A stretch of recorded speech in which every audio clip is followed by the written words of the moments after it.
Hello, it's 6 o'clock on Saturday, the 3rd of December. Yes, this is your Birmingham News Weekend magazine.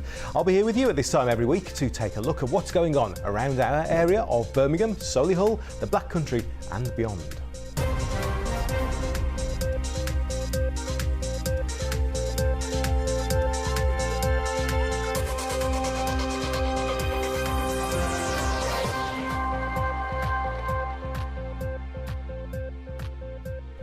Yes, hello again and welcome to the Birmingham News Weekend magazine.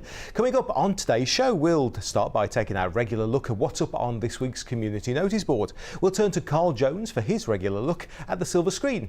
Des will be joining me for his look ahead to some of the what's on highlights for the coming week. Johnny Doom will return with his pick of the gigs later in the show, and Jason Forrest will join us from the Milk Bar with another guest. And of course, we'll remind ourselves what's been going on around our area too.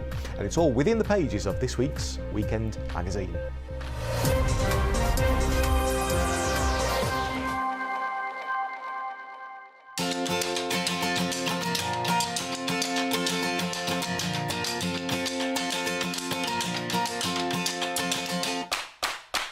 So then, let's turn to the community notice board, and this is the news that you send to us. And if there's something you'd like us to mention, then please do get in touch. But give us plenty of notice. I wondered who it was then. Hello. Hello, Lee. Welcome. I've got almost the whole team from the lowdown. Yeah, you're as handsome in person as you are on screen as well, so that's always good. Too kind.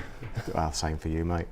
Anyway, if you do want to get in touch, then as always, we'll tell you how in a few minutes. Well, there's a Christmas tree festival taking place at St Bartholomew's Church in Wednesbury between Friday the 9th and Sunday the 11th of December. Yep, the church will be open throughout those days for people to pop in and admire the decorated trees, and then there'll be various events on each of the 3 days. On Friday the 9th, it's launch night. It all kicks off from 4 o'clock. Blind Dave Healy will be opening the festival with the lights switch on at 5. I've met Blind Dave Healy, he's great, yeah. Now they tell us that there'll be children's uniformed organisations singing and a school choir and possibly even a brass band too. You play any instruments yourself? A bit of ukulele from time to time. You ever blown a trumpet or, you know? No, I haven't. I used to play a trombone at school. I was terrible at it. Oh, really? Yes. Anyway. So you didn't keep it up then? No, I was terrible. Oh, okay. On Saturday the 10th will be reindeer at the church. They put that in quotes. Not entirely sure what that means. You'll have to go along and find out. And it'll be along with children's activities during the early part of the afternoon. Then, later on, local historian Ian Bott will give a talk on Black Country Winter and royal associations with Wednesbury. And then on Sunday the 11th, there'll be afternoon Christmas crafts followed by a Christingle service. Christingle service? Do you know what that is? I think it's to do with candles and oranges and something like that. Something you get at Christmas. Okay. Showing my ignorance now. Went to one when I was little. So that's the Christmas Tree Festival next Friday to Sunday at St Bartholomew's Church on Church Hill in Wednesbury. Look them up on Facebook as Wednesbury Christmas. Yeah, thanks to them for letting us know all about that. Next, more than 20 schools across Solihull came together recently at an awards event held at Solihull Council's Civic Suite. Mode Shift Stars, which stands for School Travel Accreditation and Recognition for Schools. It's a national awards scheme that rewards schools' efforts for their commitment and dedication to reducing school-run congestion and keeping their children fit and healthy. A total of 22 local schools received the award this year, including Yew Tree School and St Anne's Catholic Primary School, who both received gold awards. The event was seen as a chance for pupils and teachers to network and learn more about what they can do to make a positive impact on the environment. Yeah, so we're going to give a shout out to the schools and their awards. Now, the Bronze Award winners are Alderbrook School, Blossomfield Infant and Nursery School, Castle Bromwich Infant and Nursery School, Cheswick Green Primary School, Coleshill Heath School, Peterbrook Primary School, Reynolds Cross School, Shirley Heath Junior School, St Alfie Church of England and Infant and Nursery School, St Alfie Church of England Junior School, Tidbury Green School, Haslux Green School, Linden School and St Augustine's Catholic Primary School. You did that without drawing breath. Let's see if I can do the same with the Silver Awards now. They went to Castle Bromwich Junior School, Greswold Primary School, Meriden Church of England Primary School, Oak Cottage Primary School and Windy Arbour Primary School. And finally, the Gold Awards went to St Anne's Catholic Primary School and Yew Tree Primary School. Yeah. So to find out more about Mode Shift Stars, visit modeshiftstars.org, and well done to all of those schools. Now, this coming week, Solihull is marking the UN International Day for People with Disabilities. It's taking place on Tuesday the 6th at the Core in Theatre Square. A selection of artwork will be on display in the gallery area, showcasing the abilities of people living with disability. Plus, the event will also feature information stands where you can find out more about the organisations and services available for people living with a disability in Solihull. So to find out more about the event, you can have a look at their website, which is www.solihull.gov.uk/disfest, or you can email disfest@solihull.gov.uk. Now, reception children at the Priory Primary in Friar Park have been treated to a visit from Sandwell Libraries to sign them up to the Booktastic scheme. Yeah, we've mentioned this before. The Priory Primary is one of the furthest schools from a library in Sandwell, and so the school gets a regular visit from librarians who bring a selection of books for the children to borrow. Now, this visit was extra special as Pauline Hatton, Library Supervisor at Wednesbury Library, handed out library membership cards and Booktastic packs to children in the reception class. Now, the Booktastic scheme is giving all reception-age children in Sandwell schools a special Booktastic membership pack, including a membership card, folder and information about the library service, and there are also special Booktastic missions for children to complete and earn stickers. I would have loved something like that when I was little. It's a good idea because kids love stuff, don't they, and being members of clubs and absolutely. So on, Yeah, the Booktastic scheme began 3 years ago and has led to an increase in the number of books being borrowed by young children, and in the last school year nearly 9,000 books were issued as part of Booktastic to 4, 5 and 6 year olds. That's pretty good going, isn't it? Yeah, absolutely. Now, more awards news now, as hundreds of Sandwell childcare professionals attended a special presentation evening to acknowledge and celebrate the hard work and high level of childcare in the borough. The special event at WS10 Conference Centre in Wednesbury was organised by the Sandwell Family Information Service and Sandwell Quality Early Years and Childcare team. All the winners of the various sections were nominated by parents for the awards, and they received them from Councillor Simon Hackett, who's the Cabinet Member for Children's Services, as well as Chris Ward, the Director of Education, and Sarah Baber, the Early Years Lead.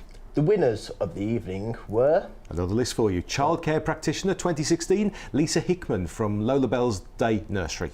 Childcare Business Management 2016 went to Dawn Mehegan from St Hubert's Preschool. Day Nursery 2016 went to GNG Day Nursery. Childcare Volunteer 2016 went to Carrie Pearson from Little Fish, Bumps and Babies Parents and Toddler Group. I love these names. Out of School Club 2016 went to the YMCA Carter's Green Out of School Club. Preschool/Playgroup 2016 went to West Smethwick Enterprise Preschools. Childminder of 2016 was Lisa Brooks. Parents as Partners in Early Learning 2016, Tipton Cluster of Children's Centres. The Dawn Richards Quality Award 2016 to Little Acres Day Nursery. Effort and dedication went to Sylvia Sermon from Cornerstones Preschool. Awards for an outstanding inspection from Ofsted also went to childminders Daniela Leach, Deborah Rahim, Elaine Slater, Lisa Brooks, Margaret Hitchens and Sundeepinder Kaur, Stepping Stones Preschool and 5-Star Day Nursery in Albury. So, well done to everybody there. Yeah, well done. Plenty of good winners there. Now, finally, consumers are being urged to know their rights with retailers that sell faulty electrical goods this Christmas. After a national survey found 2/3 of consumers have bought problem goods in the last 2 years. It's always a problem this time of year, isn't it? Yeah, absolutely. The Citizens Advice research reveals that 1 in 4 people were initially turned away by retailers when they tried to get a repair, replacement or refund, despite the retailer having a responsibility to offer a solution. Yeah, the survey also showed that persistence paid off, with 61% of those who were turned away eventually getting some form of solution from the retailer. And it's hoped that focusing consumers' minds during this busy Christmas period will help them to understand their rights, which they can exercise all year round. Yeah, the campaign is run by Citizens Advice, the Chartered Trading Standards Institute, and the Department for Business Innovation Skills. Local trading standards services across the country are also supporting the campaign by helping businesses to understand their responsibilities under the Act. Consumer advice is available from the Citizens Advice Consumer Service on 03454 040506 or online at their website, which is www.citizensadvice.org.uk. And of course, free and impartial business advice on a host of trading standards issues is available on the government-sponsored website, which is www.businesscompanion.co.uk. So that's what we found pinned to this week's community notice board.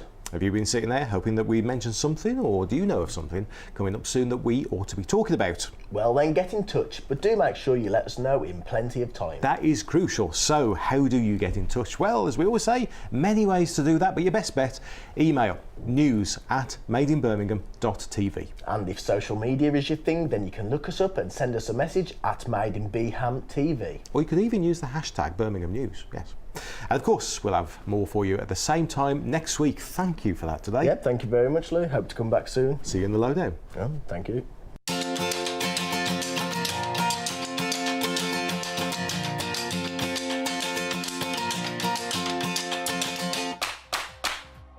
Right then, we're going to take a break now. When we come back, Carl will be here with his regular look at the silver screen, and Des will join me for a look ahead to the What's On highlights during the coming week. I'll see you in a few minutes.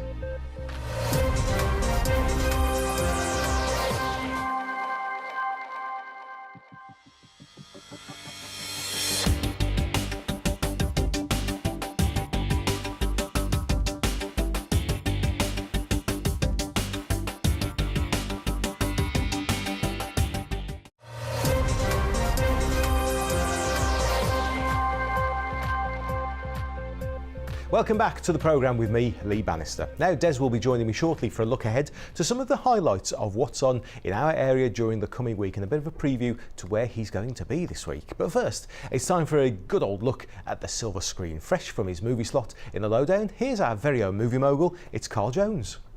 Hi, time for us to take a little look at what's hot and maybe what's not in the world of cinema. Actually, there's quite a lot that's hot this week. In fact, it's a really busy time for new releases. Before we talk about some of those, though, I want to just catch up with the latest escapades of Birmingham filmmaker Steve Green, who's been to the Festival of Fantastic Film, and he caught up with a cult director who hasn't been making too many movies recently. In fact, most of the ones he's best known for were 25 or 30 years ago. But he revealed to Steve that he's about to get behind the camera all over again. Hi Carl, I'm here in Manchester at the 27th International Festival of Fantastic Films. Although best known for the series of gory horror and science fiction movies he made during the 1970s and 80s, Norman J. Warren made his directorial debut with the gritty 1967 drama Her Private Hell. Next year we'll see Norman's return to the mainstream with his first feature-length movie in 30 years. Norman, you're actually working on a new film at the moment. Can you tell us about... Well, obviously you can't tell us about the actual project, I apparently. can't tell you very much about it at all, but I can tell you it's a lot different to Her Private Hell, which was a long, long time ago in the distance. I mean, as mentioned, the technology has moved on a huge amount.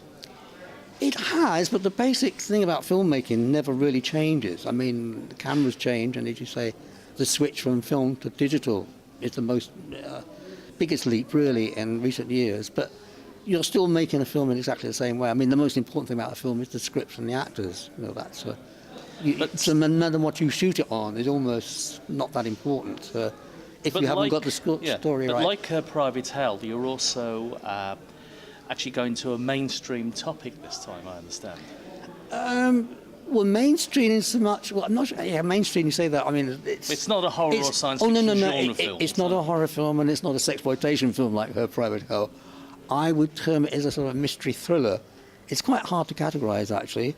It has a big Chinese influence in it, in the terms that we have the story runs around two young girl students, Chinese girl students in England, and how they go to a house to work for a collector. It's a very eccentric collector. And I'm not going to tell you anymore, but that's where the sort of mystery starts. It's contemporary. It's about society today. It's about very events that can happen contemporary, today. and because of the Chinese connection, which is very contemporary, because you know we're getting more and more involved with China in many ways, and certainly in London, where I'm based, there are an enormous amount of Chinese students. I mean, I'm actually working with a Chinese young lady on the film. We're doing it as a production together, and she did just a quick little research before we started and found out there was 50,000 Chinese students in the country. It's quite amazing, yes. So this will be coming out sometime next year? Hopefully, yes. We're at the moment at the end stage of pre-production, which hopefully will be completed within, probably January, something like that. So early sometime next year. It's difficult to say because you probably know finalising distribution is not easy anymore. independent films now sadly have quite a tough time. Well, we'll in look finding forward those to gaps. seeing it when it comes out. Thank you very much. Thanks indeed, very Steve. much. Thank you. Thanks very much to Steve and to Chrissy there behind the camera for that one. We'll see more from Steve soon. Now, tickets are already on sale for what's going to be the hottest movie release of the year, Star Wars spin-off Rogue One. It opens in just 2 weeks' time. And we were lucky enough to be granted some behind-the-scenes access to the cast and the crew to give you a little bit of a taste of what's in store. Have a look at this.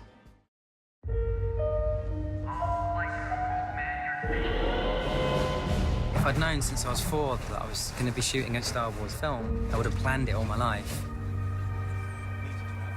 This film, these characters, this story I grew up with. It's a whole world I've been thinking about for quite a long time. You can feel everyone in the crew and the cast kind of stops and just takes that in, and you remember, oh, we're actually in Star Wars. It's like the world's greatest toy set. It's a bit like being that kid again. With Star Wars figures. Stormtroopers over here, and then this happens, there's an explosion. It's been a lot of fun. It's the greatest job in the world. Thanks very much, Carl. And of course, there's more from Carl every day of the week in the Lowdown, weeknights at 6:30 and again at 9:30. Well, joining me now for a look at what's on this week. Hello, Des. Hiya. From the Lowdown as well. Yeah. So what's going on this week? Where are you going to be, most importantly? Well, now you see, last week we were in the luxury of the 25th floor in Marco Pierre White's. This week, back down to earth with the thump, we're in the German market. Oh, nice. Okay. Yeah, Gary looked at me and he said, whose idea was this when we were sort of freezing and our breath was like coming out? It's brilliant. But yeah, it was great. It was really, really good. Yeah. Did you buy anything nice? No, it was all closed. Oh. Well, actually, by the time we finished, you wouldn't believe it, in front of the council house, it was packed. Really? It was about 11 o'clock. Wow. Yeah, but they'd only just started cooking the bratwurst, so we couldn't even have sausage for breakfast. Now, that's a shame because that is beautiful. Yeah. Yeah. Okay, so we'll look forward to that. Yeah, Lowdown this week. Yeah. So some of the highlights coming up soon then. Okay, one of my favourites, and I've worked with him, Ken Dodd. Oh, yeah. He's coming to Wolverhampton. I didn't know you'd worked with him. I did, yes. Brilliant. Many years ago. Yeah, what a... Take your sleeping bags. If you're going to go and see him, take your sleeping bags because he'll be on all night. He's brilliant. And I love him because he never swears. That's true, yeah. He's total family entertainment. Man's a genius. Yeah, I've heard him talk about stuff like that, and he doesn't feel the need to, and it's really nice. He's these days. hilarious. Yeah. He's a nutcase. Oh He's yeah, hilarious. I've been to a couple of his nights at Dudley Town Hall. Yeah. But yeah, He's at the Wolfram Hall. Oh, is he? Yeah. Right. Okay. Yeah. And one for the future as well. Next year, the Rep have got it's a new musical called One Love. It's the Bob Marley story. Oh, I've heard of this. Yeah. Well, Yeah. they've got that coming up, so we'll be telling you about that and where to get your tickets and when. So that's a good one because he's. I mean, you know, love reggae or not, but his songs just have that fantastic resonance. That's right. Yeah. They just come along and you think, oh yeah. Yeah. And another music coming up is Andre Rieu. Oh yes. He's going to be at the I think it's the Genting Arena. I mean, that man has absolutely cornered the market in sort of light classical music. He's brought it to the masses. A bit like James Last did a few years ago with that style of music. Andre Rieu's taken it like completely stage fed. His shows are unbelievable. Really? You know, 60-piece orchestra and Oh, wow. singers and yeah, it's just amazing. And he's actually not a bad violinist. Yeah. You know. It's like going to a proper event, isn't it? Everybody is. gets dressed up and, you know, it's Yeah. out for the night. And, Yeah. Couple of comedy things. Reeves and Mortimer Oh, yeah. coming to the Barclaycard Arena. I've never seen them live. I would love to. Yeah. Been a fan of them since so the early days. They've got a tour called The Poignant Moments. So that should be, I should imagine, suitably mental. Oh, yeah. Because they are. Funny, here's a story. Bob Mortimer was quoted saying, if I ever wanted to be somebody that I wasn't in a party, I'd say I was the drummer with Sad Cafe. Did he really? Yeah. Oh, well. Thank you, Bob. And what did the drummer say? He doesn't look anything like Bob Mortimer, I know that. And Roy Chubby Brown, over 18s only. He's coming to the, where is it? The Wolfram Hall. The same place as Ken Dodd. Yes. Bit of a different night, Chalk though. and cheese there, chalk and cheese. Chubby Brown, he actually is a lovely, lovely guy. Yeah. And but he's just, again, he's cornered the market. He said he used to be a comedian who'd never swore and told, but he didn't make it. Nobody laughed. Yeah. And he watched Bernard Manning one night and thought, if I took that to the next level, and all of a sudden... That's it, he found a gap in the market. Yeah. I always found it strange about him, his real name, Royston Vasey. Yeah. And they used that in the League of Gentlemen. Yeah. And he was in the League of Gentlemen, wasn't he? Yeah. Yeah. Love that. And then music, a couple of good ones. Roland Gift from the Fine Young Cannibals. Oh, yes. Remember him? He's coming to the Hare and Hounds. He's got a Christmas party there with a comedian and a raffle. Nice. So that should be good. Roy Wood's Rockmas is coming to the Symphony Hall. Of course it is. And Couldn't have Christmas without Roy Andy Wood. Fair with the Lows on that. And Chaz and Dave. Excellent. So that'll be a good night, yeah. Yeah. Good friends of mine, Emma Johnson. She's a great boogie-woogie pianist. She's got this great little rocking quartet. They're going to be doing the Blue Piano, which is a fabulous venue. If you've never been there, go to the Blue Piano. It's on Edgbaston Road, just around the corner from Five Ways. Not too far out then. No. It's Right. brilliant. Absolutely brilliant. Great vibe, lovely place. Great food as well. Yeah. And finally, Pizza Express in Brindley Place.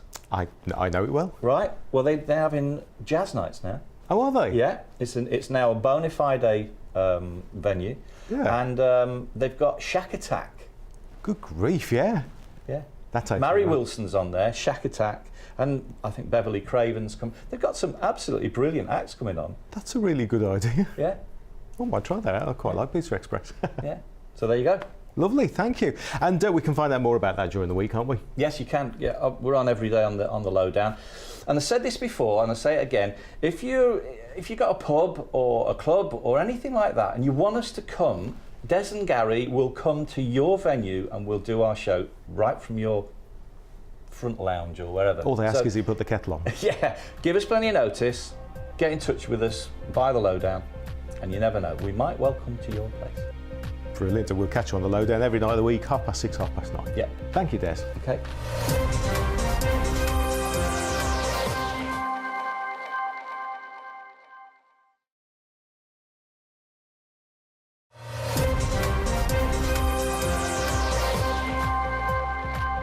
Welcome back to the show with me, Lee Bannister. Now, time for a look back across the week from Birmingham News.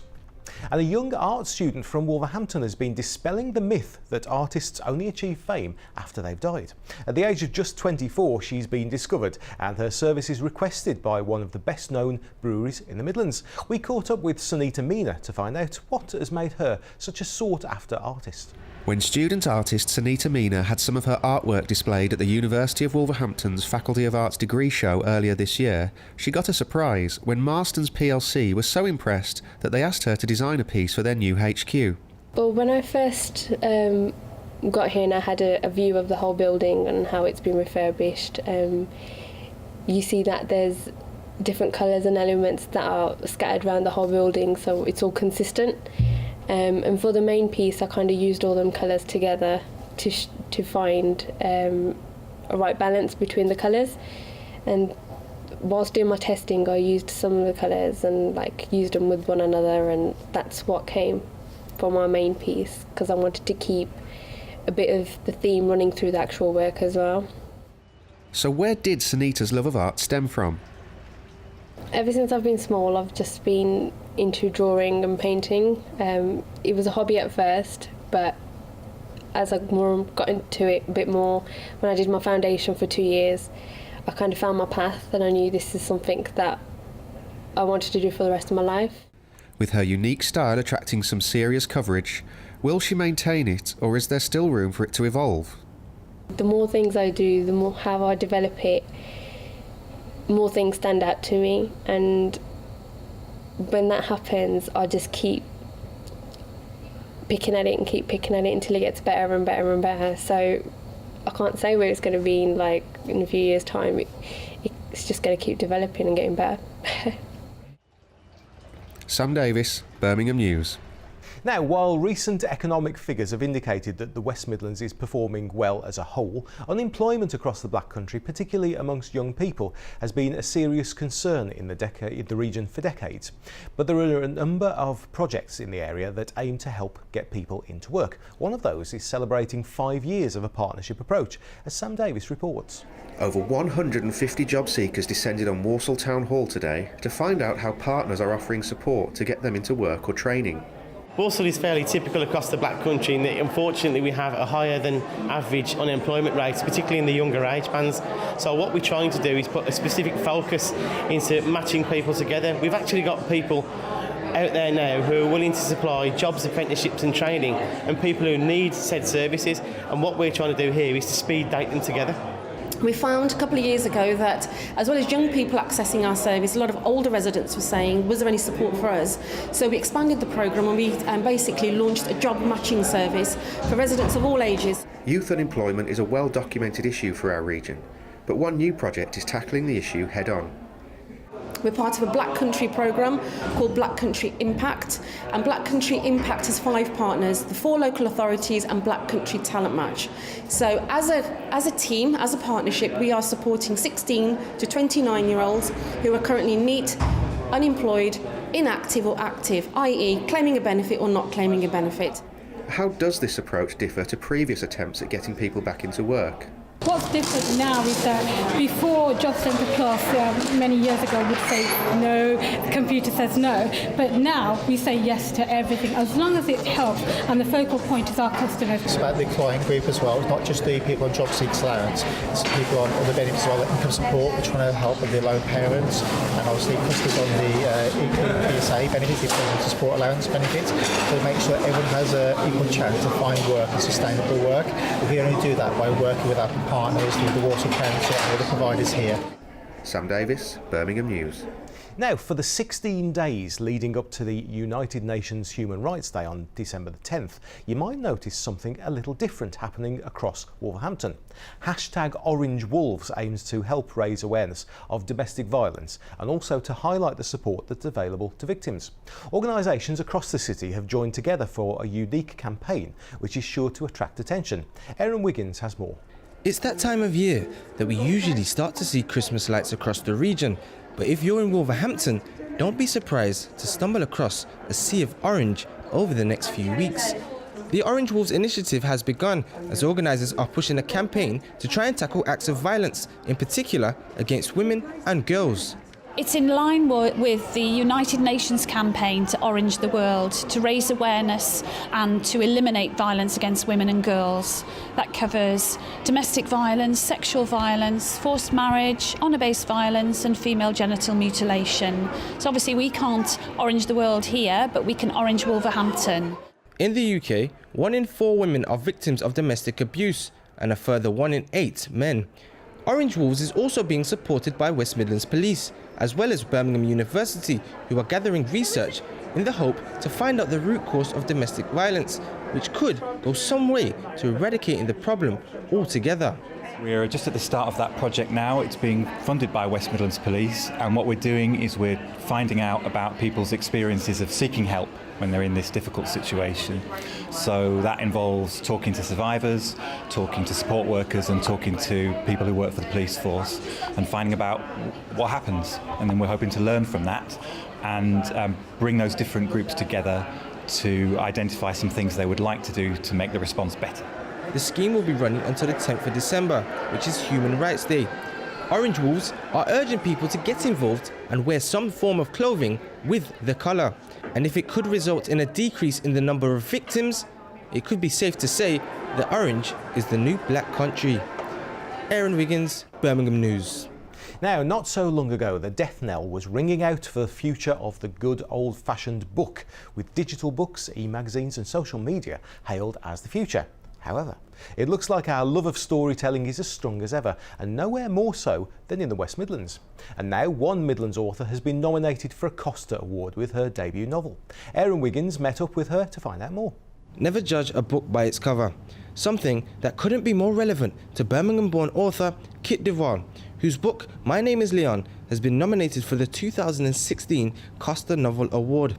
Devar's novel surrounds the struggles of a 9-year-old boy growing up in the care system. My Name is Leon has received raved reviews since its release earlier this year, and its success has even surprised the person behind it. Unbelievable. I don't expect to at all, but being shortlisted for any author is just a major thing. So I'm trying not to think about the next stage and to just enjoy the fact that I've got this far really in the competition. My Name is Leon, which was set in the 1980s, is alongside 3 other novels that have been shortlisted for the award, and the winner will be announced on the 3rd of January. Its wide acknowledgement has been further enhanced by the fact that the audio version is narrated by Selene Henry, but Devar believes that it is the seriousness of the issues in it that touch so many people. People have engaged with Leon, but by engaging with Leon, they've engaged with some of the serious issues. And the serious issues are very sort of in the background to the book. So it's not like they're shoved down your throat. But I think just because people they love Leon, as I do, he feels like a real boy to me. And he does to loads of other people. So people are sort of appreciating the context that he was in at the time. Aaron Wiggins, Birmingham News. Now, the Magical Lantern Festival makes its debut in Birmingham's Botanical Gardens over this next month, following a successful UK launch in London last year. Visitors will follow a trail around the Botanical Gardens and explore giant lanterns which represent Christmas, traditional Chinese culture and the 2,000-year heritage of lantern festivals. Norma Bartlam went to have a look.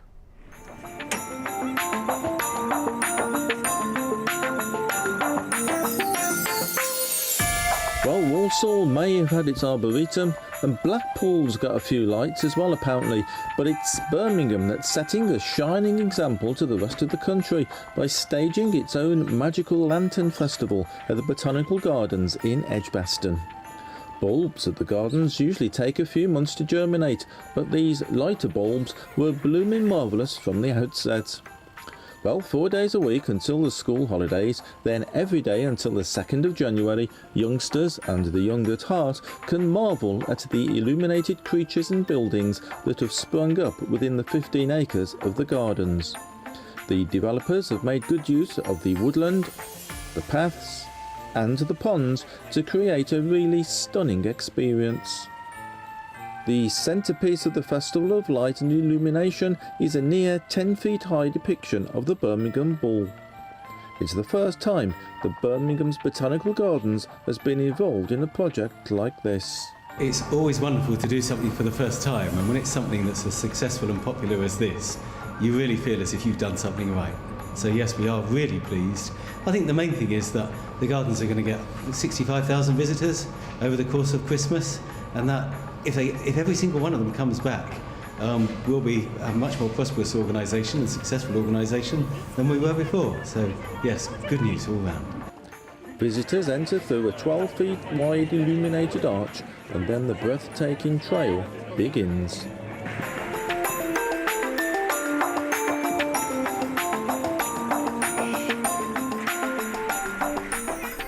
Lovely, it's Christmas. So then, time for another break now, and when we come back, Johnny Doom will be here for his pick of the gigs. Plus, we've got an appointment with Jason in the Milk Bar to see who he's been talking to this week. I'll see you in a few minutes.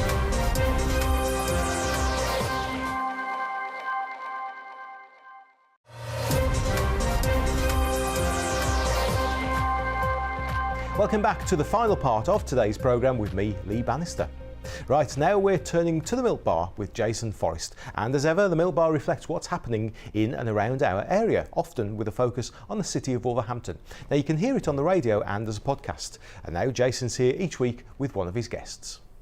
You find me at the home of Robert Bowers, artist, fine artist in fact, and the man behind the Brood Pandas, and we're stood outside the workshop in which they were created. How you doing? I'm all right, Jason. How are you? I'm good, and you're dressed in full workshop garb, which we like. This is my casual outfit. Yeah. It's the only one I wear.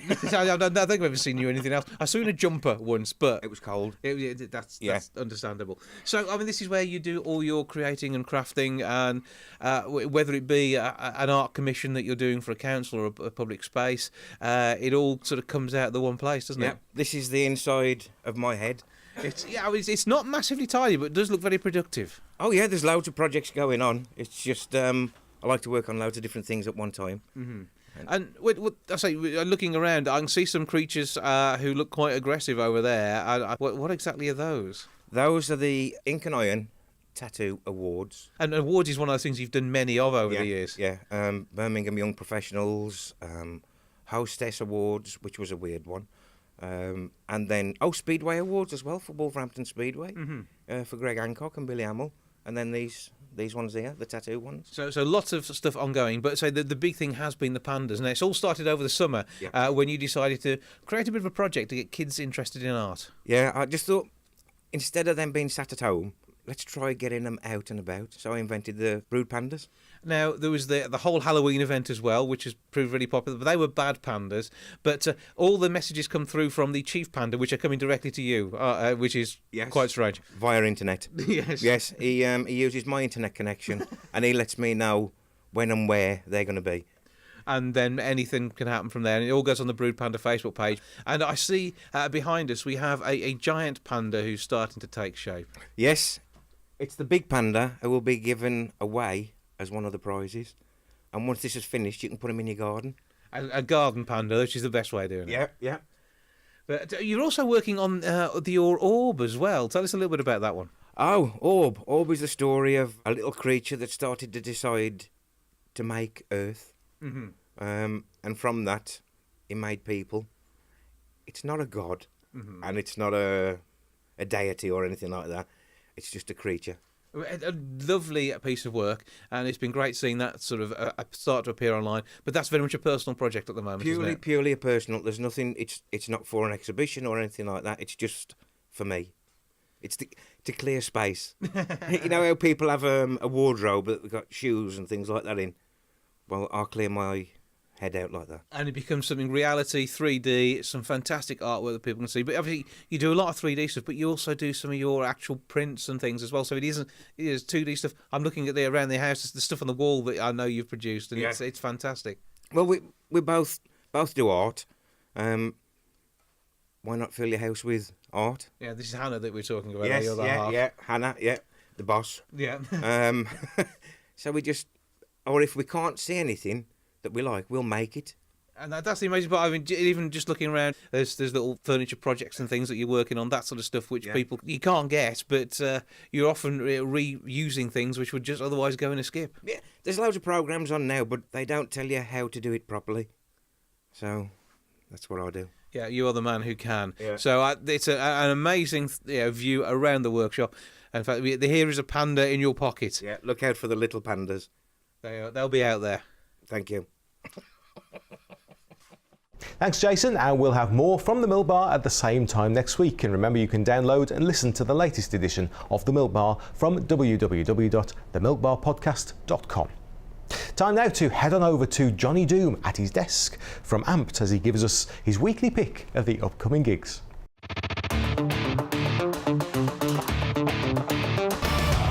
Right, it's me, Johnny Doom, from your weekly rock show, Amped, which you can see on Tuesdays at 10, Wednesdays 10:30 and Fridays 10:30, right here. Watch them all. Here's my pick of the gigs anyway. Bullet for My Valentine, Killswitch Engage and Cane Hill. They're going to be at the O2 Academy 6th and 7th of December. Red Hot Chili Peppers, they're bringing the funk to the Genting Arena, or NEC as you probably still know it. That's 10th of December and 11th as well, 2 dates again. Finally, Status Quo, go and see them and support them. 16th of December, that's at the Barclaycard Arena, and here they are right now with a classic.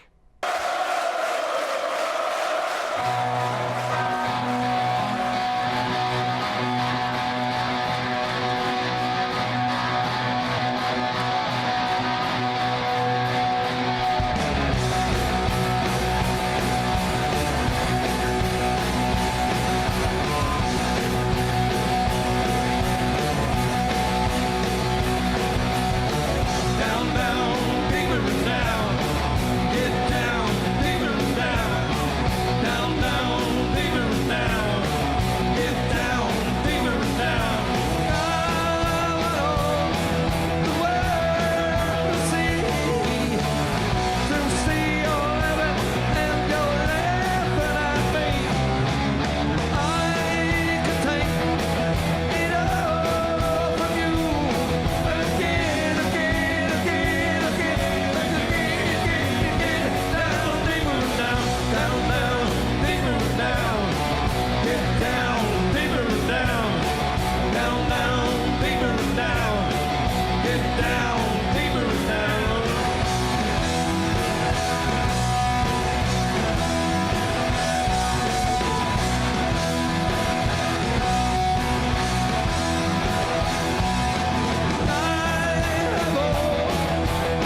background music there as chosen by Johnny Doom.